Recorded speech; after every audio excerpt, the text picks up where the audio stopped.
Hi guys, paano nga ba natin malalaman kung mayroong virus or bugs ang ating mga Android phone? So kung gusto mong malaman, panoorin mo lang ang video na ito. First na gagawin mo ay punta ka lang sa Play Store and then i-click mo lang. Tapos dito i-click mo lang itong profile mo, itong name icon mo. So dito naman i-click mo lang itong Play Protect. Tapos dito guys, makikita nyo na dito na no harmful apps found. So kapag meron kayong apps dito na harmful, makikita nyo dito na red yung nakalagay dito sa check na to. So sa cellphone ko guys ay wala siyang harmful apps. So makikita nyo dito na green yung nakalagay.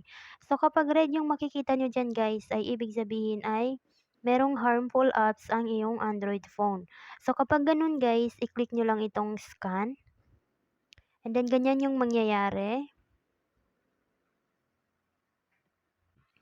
Tapos, kapag natapos na siyang ma-scan ay mawawala na yung red na nakalagay dito sa green. So, ganun lang guys kadaling malaman kung merong virus or bugs ang ating mga Android phone.